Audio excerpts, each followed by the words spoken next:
Have you ever listened to yourself on a recording and said, "Ooh, that was horrible.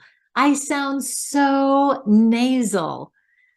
Well, if you do, you aren't alone because many people feel like they really dislike the way that they sound when they listen to themselves on a recording. Oftentimes, people complain to me that they sound too nasal.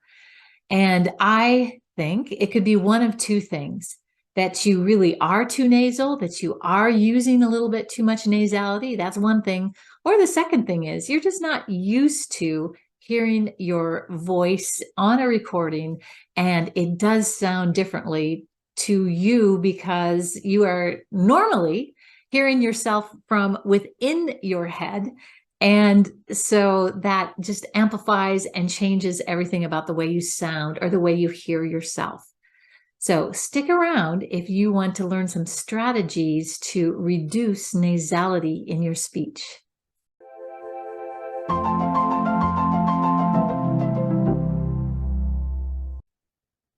Hello, my name is Lynda Stucky, and in this episode, I'm going to tell you how to change the nasality that you might be experiencing when you speak. Many people feel like they have way too much nasality in their speech and want to eliminate it as much as possible. So I'm going to be telling you why it's happening and what you can do about it so that you can have a deeper, fuller, resonant sound, but not necessarily nasal sound. One of the things that I often do when I go speak about how our voices affect other people, we talk about nasality or a characteristic that is common or that we hear in some people.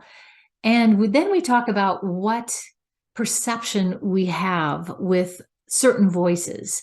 And the one that comes up the most with nasality is that the person is perhaps a little bit boisterous and loud, because nasality really does carry very well.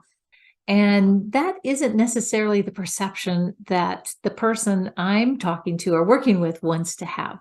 And so they really do want to eliminate or at least reduce the amount of nasality in their voice. Before we get to the strategies of how to reduce nasality in your speech, let's talk about the structures that are going to be affected by nasality. The first one is the oral cavity. And the oral cavity includes a number of places within your mouth. It includes the lips, which are on the outside, of course, but the lining inside the cheeks and in the lips, there is your tongue. There is the gums, the floor of your mouth, and of course, the hard palate, which is the bony structure on top of your mouth. In terms of the nasal cavity, it includes the nares, the nostrils, and it opens up into the pharynx, which is in the back of the throat. There are three nasal sounds in American English. That is the letter M, the letter N, and the NG as in sing. Now, what happens when we are making a nasal sound, the velum, which is the little thing that hangs in the back of your throat, it stays down. And as you say an M, for example,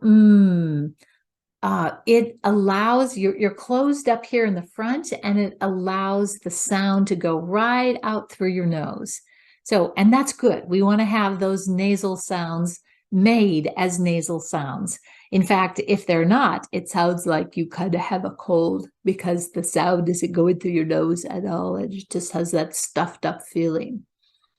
When you are making other sounds that aren't nasal sounds, and all the other sounds of the English language are not nasal sounds, you are taking that velum, which is in the back of the throat. If you were to pretend that this is that velum hanging in the back, your mouth is over here, the pharynx is back here. Actually, when you are making the M sound, this velum stays down and the air escapes through your nose. But on all other sounds, let's say you say ah, this comes up, hits the back wall, and it squeezes very tightly so that all the air comes out of your mouth. What happens then when someone sounds too nasal? Well, there are a couple of reasons why somebody might sound too nasal. Now, there could be a problem physiologically. There could be a cleft palate, for example. And in that case, the sound is coming out wherever that cleft is, and there's not a good enough seal in order to make the sounds come out of the mouth. More than likely, that's not the problem that you have.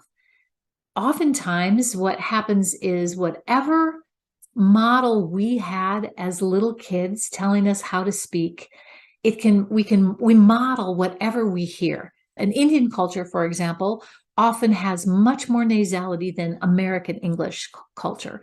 So they will sound a lot more nasal when they speak because that's what they grew up with. There's another reason that nasality can happen, and that is for the reason of just getting a little bit lazy. So maybe not lifting the velum like you used to. So maybe you've begun a habit of mumbling. And when we mumble, perhaps the air has no place to go but out the nose. So that can also be another reason why you could hear a little bit more nasality than you thought you had. Let's do a test and see if you do indeed have a lot of nasality. What I want you to do is we're just going to say a vowel. And what I want you to do is take your fingers and pinch your nose, and you're going to say, ah. And as you are saying ah, you are opening and closing and opening and closing. And if you hear any difference in the way that the ah sounds, you probably are carrying a little nasality. So I would encourage you to do all the vowels. There are a couple of vowels that it's really easy to be nasal with, including the E sounds. So go ahead and try that little trick just to see if you have some nasality in your speech. What are some ways to decrease that nasality that you might be carrying in all of your speech? And one thing that I think you can do is to strengthen your soft palate. A good exercise for strengthening your soft palate is to hold air in your cheeks like this and then breathe naturally through your nose. Now, my tendency was to first hold my breath, but you don't want to hold your breath. All you're doing is breathing with puffed up cheeks. And in order to puff up your cheeks, you are closing it off in the back. Now, once you've done that, take your fingers and try to press them in, but don't let any air come out of your nose or your mouth like this. It's really tempting to let go, but I could feel that my palate in the back was actually working to stay up. And see if you can feel that as well when you are doing this little exercise. In terms of trying to reduce your nasality in speech, one of the things that I would recommend that you do is to really exaggerate your mouth opening. In fact, if you can think about going into a yawn, you really are opening your mouth as wide as you can. If you elicit a yawn, that's okay. Go into a yawn, and I feel my palate going up. Now, as I keep that up there, I'm going to count. And what this is going to do is strengthen that muscle as well, but you are also going to hear a much more resonant sound come out of your mouth. It won't be going through your nose, it'll be coming out of your mouth. So listen to this. Take a deep breath in as if I'm about to yawn. 1, 2, 3, 4, 5, 6, 7, 8, 9, 10.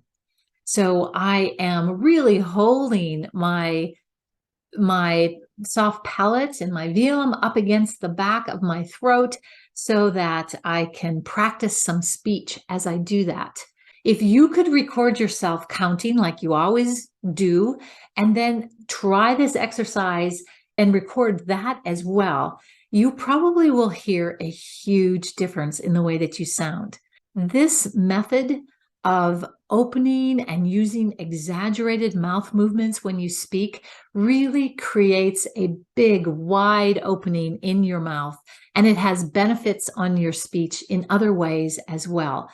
It's just such a great trick to really exaggerate your mouth movements when you speak, keep that wide open feeling, allow the air to come out of your mouth as opposed to going through your nose, and it will make a big difference in the way that you sound. If you like this episode, I encourage you to write us a post, give us information about what you're discovering with your own resonance and nasality. And please like and subscribe so that we can continue to make more valuable videos for you to improve your speech, language, and voice and help you become the very best version of yourself.